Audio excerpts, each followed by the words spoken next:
Dr. Babasaheb Ambedkar Open University.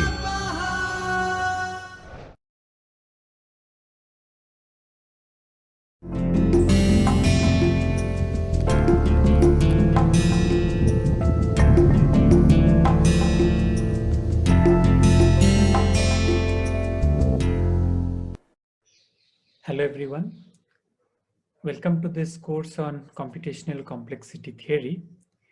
My name is Raghunath Tiwari and I'll be your instructor for this course. So today I'm going to talk about broadly two major things. I'm going to talk about firstly the course details, and then I will move on to some introductory topics on complexity theory.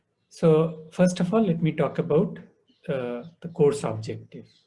So we are going to discuss what is computation. So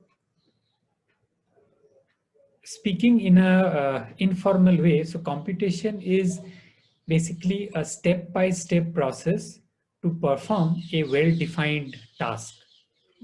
So it can be anything. It can be solving a problem, or it can be any other object where you can actually give a step-by-step process to complete a well-defined task.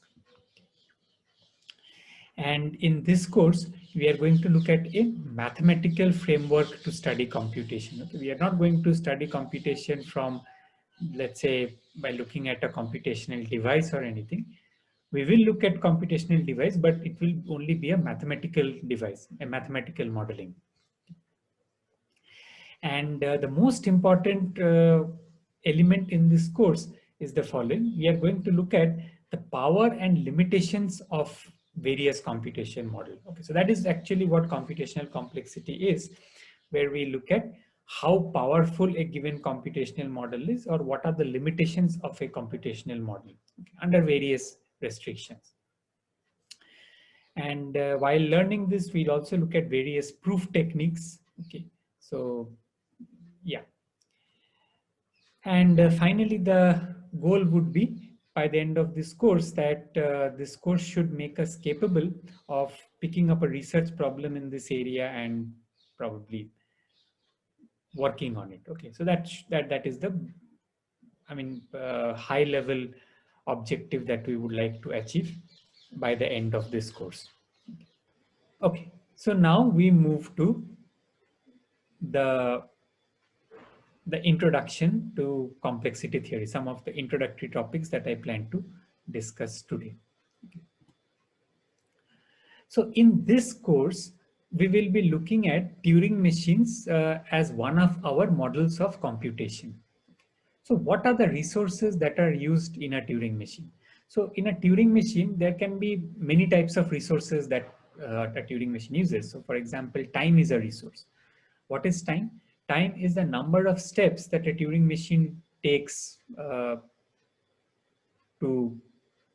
run its input. So given an input, it's how many steps that the Turing machine takes.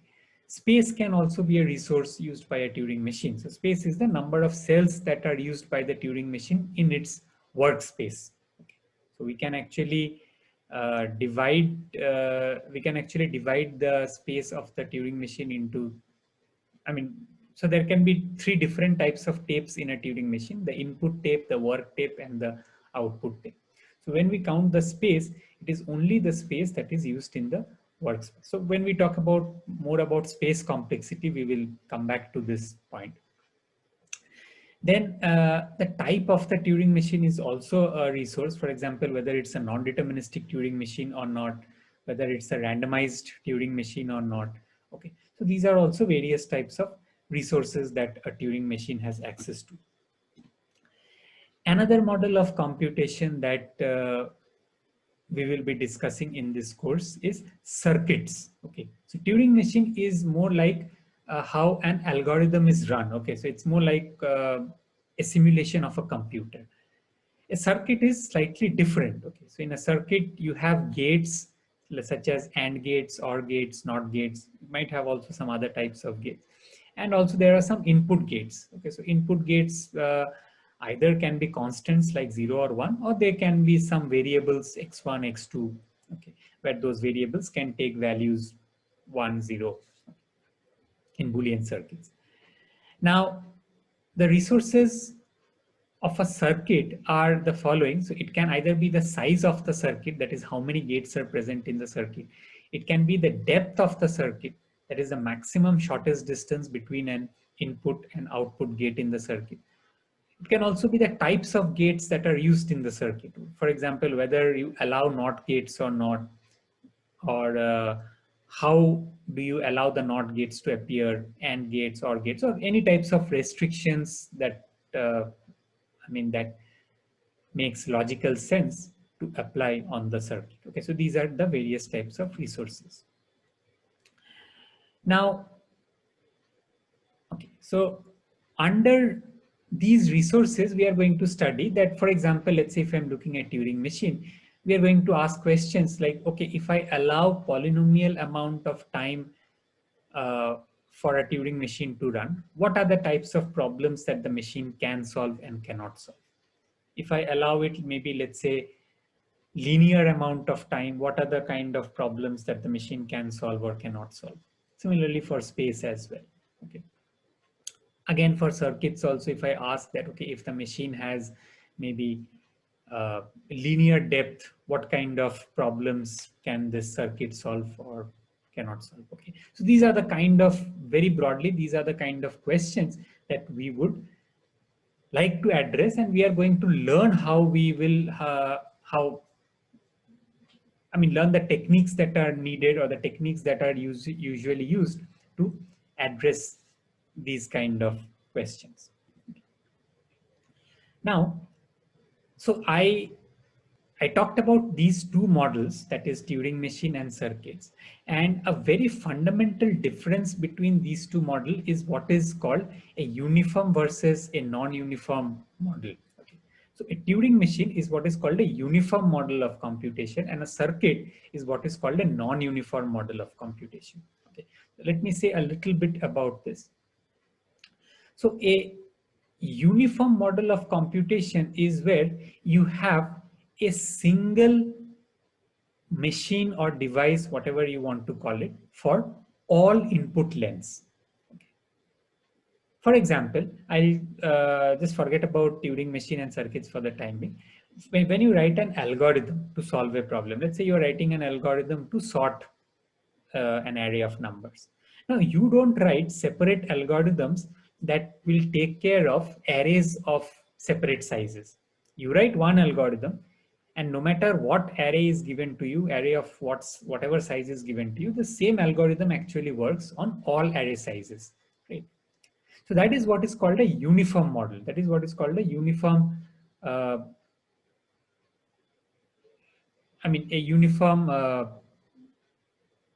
model to solve a problem. Okay. So Turing machine is a uniform model. So there is only a single Turing machine. So if you have a Turing machine that solves a particular problem, the same Turing machine will actually work on all input lengths.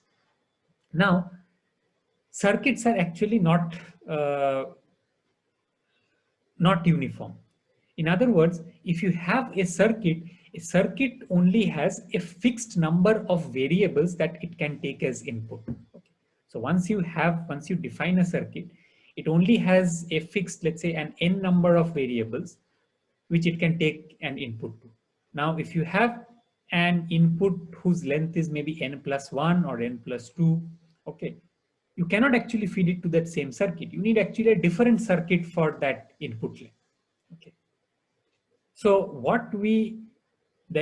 the usual way to actually go about this problem is, instead of having a single circuit, we have what is called a circuit family for a problem. Okay, so a problem is solved by a circuit family. What is a circuit family? A circuit family is basically a collection of circuit where you have one circuit for each input length. That is, if the input length is 1, you have a circuit. If the input length is 2, you have another circuit. If the input length is 3, you have another circuit, and so on. So you have an infinite family of circuits. Okay. Now, for every input, for example, let's say you have a circuit for input length 10. So then all inputs which are of length 10, the circuit will I mean, the circuit should actually correctly output the answer for all those inputs. But the point is that it will not work for an input which has length 11. Okay, so that is what is called a non-uniform model. So this is very important, that why do we study these two things now? So now the obvious question that might come to you is that why do we study circuits then? I mean, why not just look at Turing machine? The reason is sometimes it is easy to prove things in a non-uniform model. Sometimes it's easy to prove that you cannot do a certain task if you have a non-uniform model like a circuit. That is the reason why we study circuits.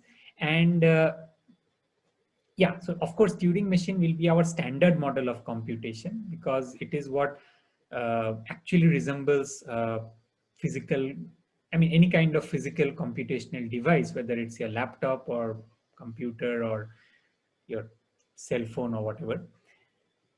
And the other thing is that circuits and Turing machines are actually equivalent. So one can actually show, or not exactly circuits, but circuit family. So one can actually show that whatever you can do using a Turing machine can actually be done by a circuit family. And whatever you can actually compute by a circuit family, you can actually do by a Turing machine. So when we actually study more about circuits, we'll formally define what a circuit family is and so on. But I just wanted to give you a heads up before moving forward. So next we move on to Turing machines. Okay, so more about Turing machine. So the first thing is what do we mean by the running time of a Turing machine? Okay, so suppose if we have a Boolean function f, so a Boolean function is a function which takes a string as input and outputs either 0 or 1. So given a Boolean function f and function t from natural numbers to natural numbers, okay, and let m be a Turing machine. So let's say m is a deterministic Turing machine. We say that m computes the function f in time t of n if for all x belonging to 0, 1 star, m on input x halts with fx written on its output tape in at most t of x number of steps. Okay. So in other words, so given a Turing machine and a function, a Boolean function f that the Turing machine is computing, we say that m is computing f in time t of n if for each and every string that is possible, if m is given that string as input, it must output fx on its output tape. So whatever is that the value of that function on that input x, and it can only take t of the length of x number of steps on that particular input, okay, not any more than that. Okay. Now you might wonder that why are we looking at a machine computing a function as opposed to a machine computing a language? So the point is that, so they are actually equivalent. Okay, so Boolean functions or languages are basically the same thing. So that can easily be seen. So suppose if you have a Boolean function f, okay, we can naturally define a language out of that function. Okay, so let's call that language L of f. So all the strings for which that function outputs 1, I put them inside that language, and all the strings for which the function outputs 0, I put it outside the language. Okay, so the language consists of all strings on which the function is outputting a 1. Now, similarly, given any language, okay, so what is a language? A language is just a subset of 0, 1 star. Okay, so given any language, I can correspondingly define a Boolean function out of it. So all the strings that belong to the language, I make the Boolean function map to 1 on those strings, and all the strings that are outside the language, I make the Boolean function map to 0 on those strings. Okay, so I get a function which is from 0, 1 star to 0, 1, which corresponds to this language L.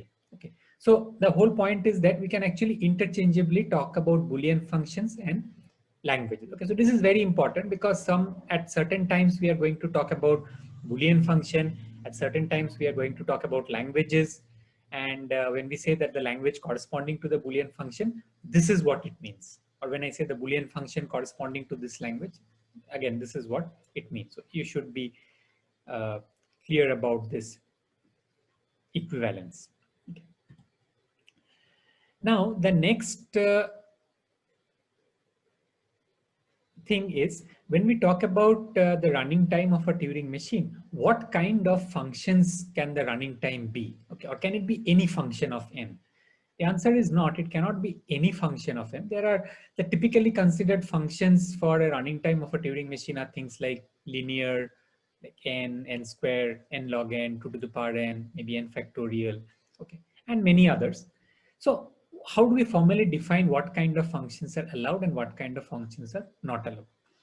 So one type of function that is not allowed is, so if I have a deterministic Turing machine, is something like, let's say, log n. Now, why is log n not allowed? The reason why log n is not allowed, because note that log n is actually less than n. Okay. Now, if you have a running time of a Turing machine, which is log n, it just means that the Turing machine is not even looking at its full input, because just to look at the entire input, it will take order n steps, right? If I just have to scan through the entire input. So if it is looking at only a part of the input, it just means that the Turing machine will be, let's say, I mean, for two different strings, okay, I mean, it cannot even distinguish between two different strings beyond log n many cells. Okay. So, I mean, it can happen. You can, of course, define a Turing machine which maybe does nothing. I mean, given an input, it just accepts or it just rejects or something like that. But the point is that it is it is not a non-trivial operation. It's a more trivial operation, and we do not want to allow such things. Okay. So this brings us to what are known as time constructible functions, the type of functions that we allow the running time to be. So a function t is said to be time constructible if, first of all, as I said, that t is greater than or equal to n, it is at least linear. And secondly, there exists a Turing machine that on input x outputs the binary encoding of t of x in time t of x. Okay, so this is very important.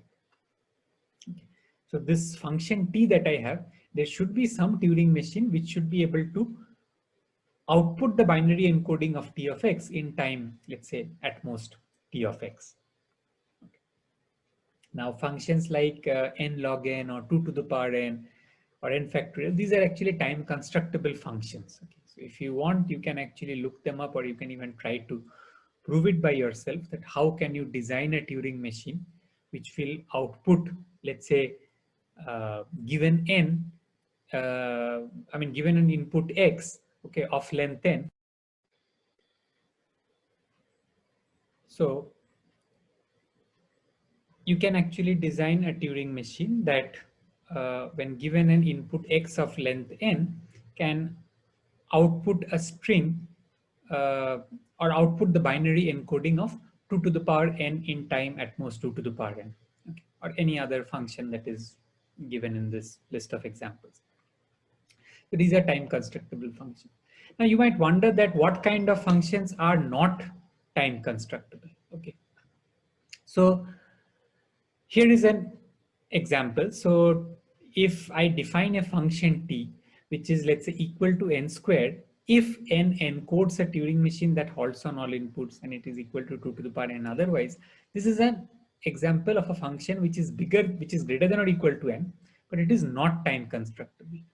The reason is, I mean, given a number n, I mean, how do I even check whether n encodes a Turing machine that halts on all input or not? Because you know that this is a problem. So given n, to check if it encodes a Turing machine that halts on all input or not is an undecidable problem. So you cannot actually solve it using any Turing machine. Okay. Forget about doing it in time, any to n or n square or 2 to the power n. Okay. So yeah, so this is an example of a non-time constructible function. Now we come to one of the most important classes that are studied in complexity theory, the class P, or the class corresponding to all problems that can be solved in deterministic polynomial time. So before that, I'll define this class D time. So given a function t from natural numbers to natural numbers, the class d time t of n is the class of all languages, okay, such that there is a constant c and a Turing machine m, and the machine m accepts L in time c of t of n. Okay. So essentially d time t of n is the class of all languages for which there is a machine which can actually decide that language in time order t of n time. Okay. So c of t of n time. And using this definition, now I can define the class P as basically the union of all k greater than 0 d time n to the power k. Okay. So all classes d time n to the power k for all k greater than or even I can say greater than or equal to 0. Okay. So most of the problems that you have seen so far in your life, the most of the problems that you have actually written algorithms for are actually problems that are in P, okay, like finding maximum element in an array, matrix multiplication, deciding reachability between any two vertices in a graph, DFS, BFS, computing determinant of a matrix, okay, and many more. Okay, so there are probably very few examples of problems that you have seen which are not known to be in P, but most algorithms that you write are usually polynomial time algorithms. Now we move to the next class, that is the non-deterministic analog of P, and this is equally, if not more important than the class P. Okay. So what was P? P is the class of those problems for which there is a polynomial time solution. Okay. On the other hand, NP is the class of those problems for which we might not be able to construct a solution in polynomial time, but given a solution, we can verify that solution in polynomial time. Okay. So how do we define that formally? So NP, we can define the class NP as follows. So the class NP consists of all languages L, okay, such that there is a polynomial P, okay, and a deterministic polynomial time Turing machine M. So again, please note that here M is a deterministic polynomial time machine, such that for all x in 0, 1 star, for all inputs x, I would accept x, okay, so or in other words, the string x belongs to the language L if and only if there exists a string u whose length is at most polynomial in the length of x. Okay, so note that this p was a polynomial, so there exists a string u of length p of x such that when the machine is given both x and u, the machine accepts. Okay. So essentially what we are saying is that this L language belongs to NP if there is actually another string u of polynomial length such that so this language L belongs to NP if there is a deterministic time M, okay, such that a string x belongs to the language if and only if there is some polynomial string u, and if the machine is given both the string x and the string u, then the machine can actually say yes. On the other hand, if let's say if you look at the reverse of this statement, what it says is that if x does not belong to L, then no matter what u you pick, okay, no matter for each and every u, the machine will always reject, or the machine will always output 0. Okay. Now, some terminology, this machine M that we have, which is taking the string x and the string u, so this is typically called the verifier for the language L, okay, the deterministic verifier. And the string u that we are giving, which helps the machine M make a decision, is what is known as a certificate. Okay. It acts like a certificate. So if x belongs to L, u kind of certifies the fact that yes, indeed x belongs to L, and it helps the machine take the right decision. On the other hand, if x does not belong to L, then no matter what certificate you give, the machine will always reject. Okay, so no certificate actually exists. So if x is in L, there is actually at least one certificate. There can actually be more than one certificate as well, which validates the fact that x is in L. And if x is not in L, then all certificates that you give which have this length, polynomial length, will validate the fact that X does not belong to L. In other words, M will reject X comma U. So this is what is known, this is what we mean by efficient verification. Okay, so we are not able to, so there is no deterministic polynomial time machine M, which when given X can say whether to accept or not. But if we are given a certificate along with the machine, then we can easily say whether to accept or not. So now let's look at an example. We'll look at this problem called the satisfiability problem. Okay. So what is the satisfiability problem? So the satisfiability problem consists of Boolean formula. So I am assuming all of you know what a Boolean formula is. So Boolean formula is a formula consisting of variables and gates such as AND, OR, and NOT gates. And the language set consists of those Boolean formulas which are satisfiable. So what is a satisfiable Boolean formula? A satisfiable Boolean formula is a Boolean formula such that there is some assignment of values to the variables of that Boolean formula, which makes the formula accept. And on the other hand, unsatisfiable Boolean formula will be one such that no matter what values, no matter what assignment of values you give to the variables of that formula, it will never accept. It will always reject, or it will always output 0. Okay. Now, we say that a formula is satisfiable if there exists at least one satisfiable assignment. Okay. So this satisfiable assignment is also what is known as a truth assignment. Okay. Now, how do we show that the problem is in NP? So we show that this problem SAT is in NP very trivially. So my certificate here will be a truth assignment tau. Okay, so tau is nothing but an assignment of values to all the variables. So if this formula has n variables, then tau is basically assigning either 0 or 1 to each of the n variables. So it's just a string of length n. It's a Boolean string of length n. What is the verifier?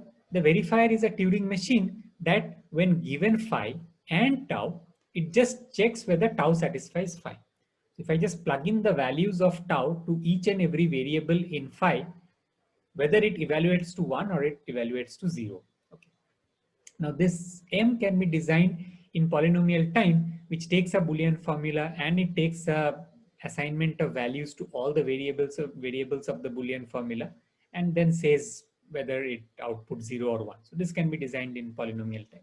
And of course, the length of tau is polynomial. Not only is it polynomial, it is only linear. So this proves that the problem SAT is belongs to NP. Now, yeah, so another way of trying to understand this or trying to see this certificate verifier model is to think of this as a game between an all-powerful prover and a computationally restrictive verifier. Okay, so there are these two people. Okay.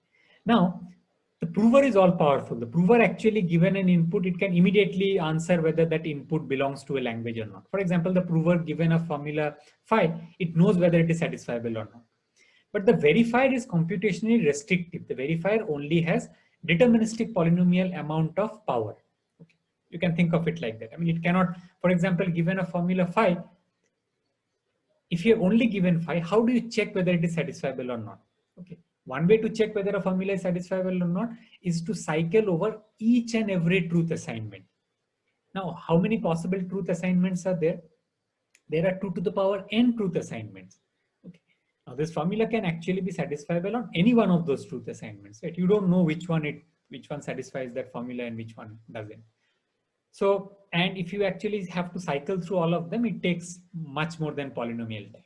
Okay. And as it turns out, we can't do actually much better than 2 to the power n. So this is an algorithm, this is a deterministic algorithm which takes 2 to the power n time. But unfortunately, even the best known algorithms don't solve this problem in time that is maybe slightly better than 2 to the power n, but not much better. Certainly nowhere close to being in polynomial time. So the point is the verifier cannot actually solve the problem directly. So the goal of the prover here is to produce the certificate. Okay. So the prover actually wants to convince the verifier somehow that to accept the input. Now what the prover can do is, because the prover is all powerful, given any input, let's say given a Boolean formula file, the prover actually can produce the certificate and then pass on. So the input is accessible to both the prover and the verifier. Now the prover actually gives the verifier the certificate. Now, if the input was indeed in the language, then we know by the definition that there exists some certificate. Okay. Now the verifier, when given the input and the certificate, can actually check in polynomial time whether it is in the language or not. Okay. On the other hand, suppose if you have an input which is not in the language, then no matter what certificate the prover produces, the verifier always ends up rejecting, because we know that by definition, if a language is not in NP, then for each and every certificate of polynomial length, the machine M, when given X and that certificate, does always reject. Okay, so this is broadly how we show that a problem belongs to NP. So we produce a certificate, we say what the certificate should be, we give the verifier algorithm, and then just argue why that algorithm runs in polynomial time and why the length of that certificate is also polynomial in the length of the input. So usually the third and the fourth steps are quite easy. It is only producing the certificate and the verifier's algorithm, which is little bit non-trivial at times, but again, usually that also follows from the definition itself, the definition of the problem itself. Okay. Now, so if you recall, so we started off by talking about the class polynomial time, and we defined polynomial time in terms of deterministic Turing machine. But when we talked about NP, we defined NP in terms of the certificate verifier model. So is there any other definition of NP? Okay. And in fact, the name NP itself stands for non-deterministic polynomial time. Okay. So there actually exists another alternate definition for NP based on non-deterministic Turing machines. Okay. So what is that definition? So similar to D time, we can define the class N time Tn as class of all languages, okay, such that there is a constant C and a non-deterministic Turing machine M, and the machine M accepts L in time C times T of N. Okay. And now I can define NP as union over K greater than 0 of N time N to the power K. Okay. Now, why are these two definitions the same? So here is one definition of NP using N time, using this class N time. There was another definition of using NP using the certificate verifier method. Okay, so I will just leave this as an exercise today for you to prove that if you have any language which, so you have these two definitions of NP. Okay, so you take any language in NP using, let's say, the previous definition. So there can only be one definition for an entity. So if you take a language which belongs in NP, you can prove that that language also belongs to union of K greater than 0 N time N to the power K. Similarly, if you take a language which belongs to the right hand side, that is union over K greater than 0 N time N to the power K, then it also belongs to NP by the certificate verifier definition. Okay. So please try to prove this by yourself. You don't have to submit these exercises that I give in class unless I explicitly tell you that this is something that you have to submit. This is only for your practice.